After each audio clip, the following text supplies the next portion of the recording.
My name is Chris Ruskamp, and I'm co-owner in RNC Drone Ag Spray. This is Randy Camden. He is the other co-owner and also one of my main pilots. And this is Bo Ruskamp. He's the other main pilot that we have in the drone business.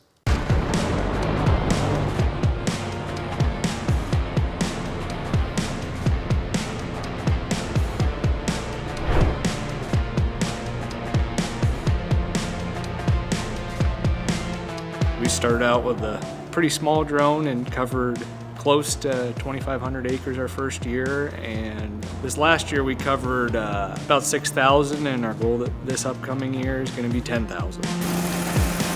It's a 10.5 gallon drone. A swath on it's about 30 foot.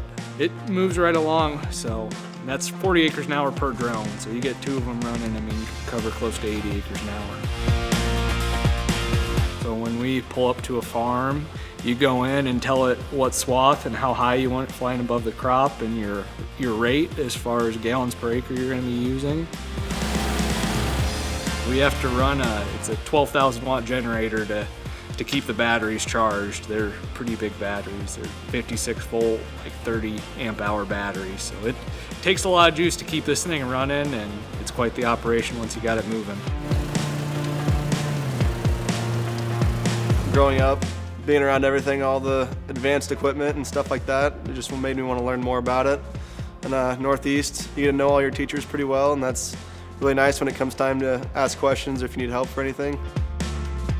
When I heard Northeast had a precision degree, that's what drew me up there. And one of the things I really like about Northeast is a lot of the teachers, they haven't just been professors their whole life. Kind of show you what you need to know versus just what the book tells you need to know. As far as the future of drones, I know for a lot of our area, it's kids see a drone and they see a way to come back to the farm. It's going to be a very widely adopted tool for the farm. The ROI potential out of a drone for a guy's operation is very, very good. You don't see many pieces of equipment on the farm, return their initial cost in the first year, and the past few years we've been seeing that out of the drones. And I feel like drones are going to be about like a payloader or a forklift.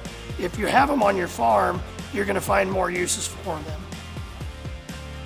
One thing I would tell the students at Northeast is try and get as much experience as you can, whether it's working for a farmer after hours, helping them harvest, helping them run the planter, even in the summertime running a sprayer.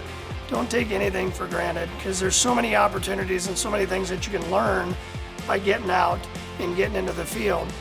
And I think that's going to help facilitate more opportunities in the future as well.